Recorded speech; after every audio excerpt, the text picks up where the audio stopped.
Cinema was introduced to King Kojong in 1901 by American traveler and filmmaker Elias Burton Holmes.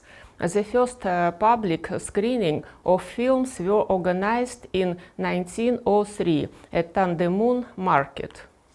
The most active viewers who constantly visited cinemas were educated Koreans and Japanese who worked in Korea, as well as students and teenagers.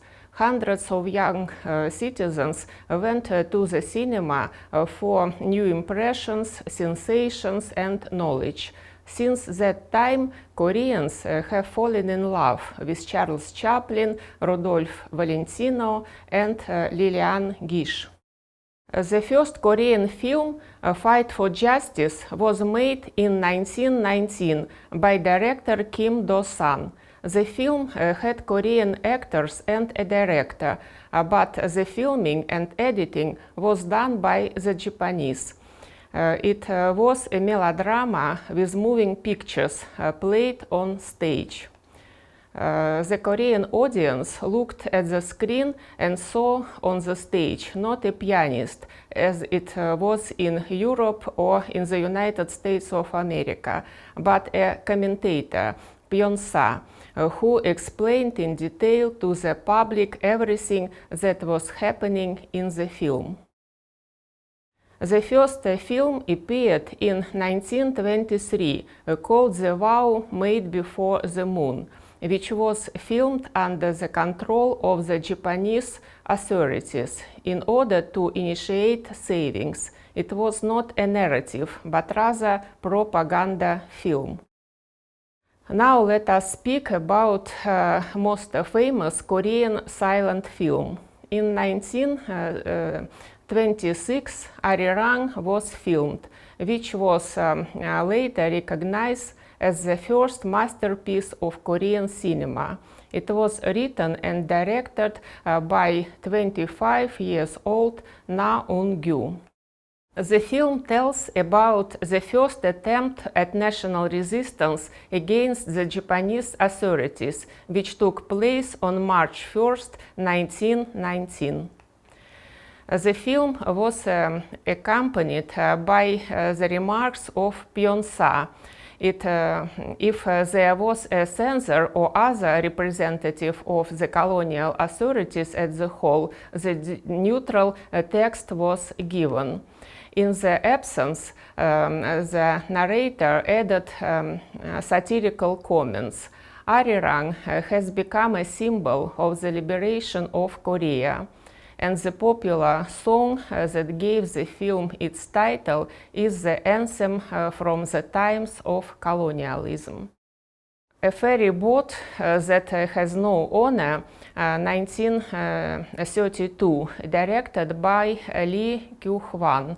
The film is another masterpiece of Korean silent cinema. The film was shot with compassion for ordinary Koreans. This is a story about a peasant who, after a flood, goes to Seoul with his wife in search of work, but ends up in prison. After his release, he returns to his native village and works as a boatman on a river crossing. Many years later, he built bridges across the river, but this work was no longer needed. The role of the boatman was played by Na Eun-gyu. In 2003, the Republic of Korea celebrated the 100th anniversary of Na Eun-gyu, a classic of Korean cinema.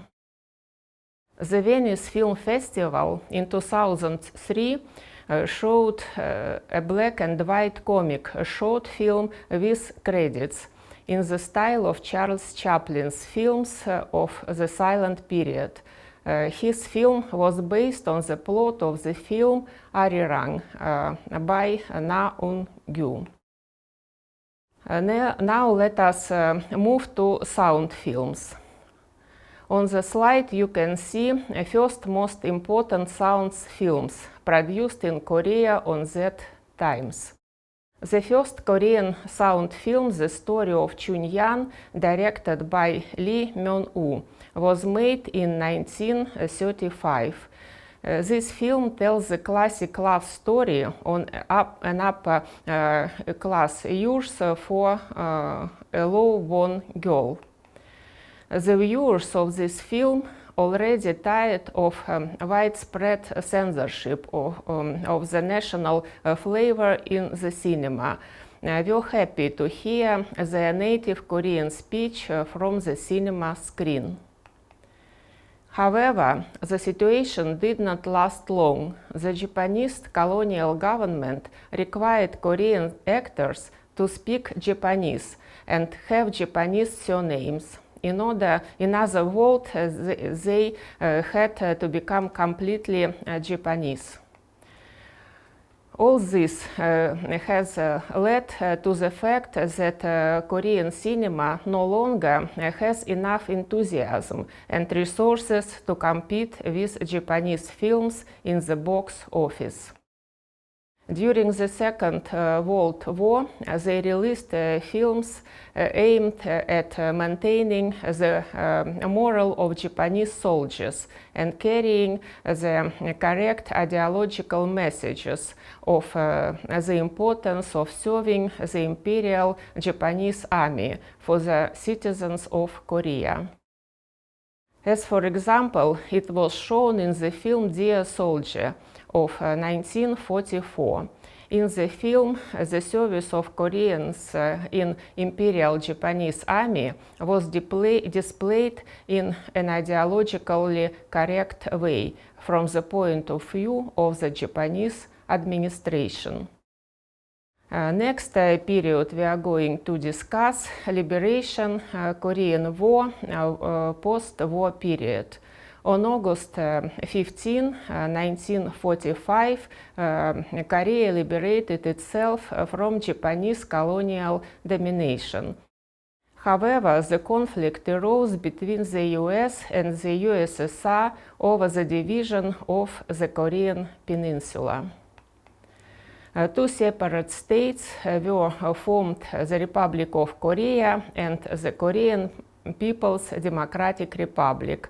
After 1948, attention began to be paid to cinema in the Republic of Korea. The number of films increased and their genre characteristics became more complex. Viva Freedom, 1946, by director Cho In-gyu, was the first patriotic melodrama about independence fighters in the last days of the Japanese occupation.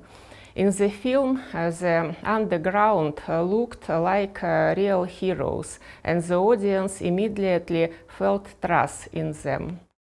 Also, in 1948, Cho In-gyu released the film the night before Independence Day. 50 minutes, almost the entire action of the film takes place in a small room, which the characters call a garage. And only at the least 51st minute, the voice-over reports that the darkness has disappeared, and now young people can enjoy the light and breathe fresh air as much as they want. The film, Hometown in Heart, was made in 1949. This is a film about a 12-year-old Do-san who lives in a monastery and works on an equal basis with adults. He hopes that his own mother will come for him and take him from the monastery. In February 1949, immediately after its release, the film, A Hometown in Heart, was declared a masterpiece that became the best film of liberated Korea. After the Korean War, there was a strong revival in South Korean cinema. The population needed psychological, not just physical recovery, and cinema was the best solution for this problem. Lee Sin-man government introduced a tax policy from 1954, whereby foreign films were subject to a 90% tax, while Korean films were shown without tax. This contributed to the dynamic production of Korean films. In 1955, 6 films were released, and in 1959, already 111 films. A living classic and veteran of Korean cinema, director Lee Gyu-hwan actively promoted the revival of Korean cinema and released his own version of Chun-hyang story. Thanks to the support of the government and the activity of South Korean film community, just 3 years later, the Civil War, the audience again began to visit cinemas and they could see domestic films. A new version of the color film Chun-hyang story, directed by Lee Gyu-hwan, screenplay written by him during the Civil War, was released in January 1955. It was a great success for a South Korean film at the time. A film Madam Freedom, 1956, directed by Han Hyun-mo, was incredibly successful at the box office and in the audience. The film shows the professor's wife who goes to the dance hall and has a lover. Director Han Hyun-mo filmed some of the storyline at topical issues of that time, the fashion for Western dance and mass craving of women for luxurious, frivolous life. The Widow, 1955, by female director Park Nam-ok, Flower in Hell, 1958, by director Shin Sang-ok, can be called the best films under President Lee Sin-man. In the film by Shin Sang-ok, The Flower in Hell, the duality of the mood of the population is indicated between the charm of the new time and the fear of it. The film is a story of relations between Americanized Koreans, about the attitude of men and women of that time.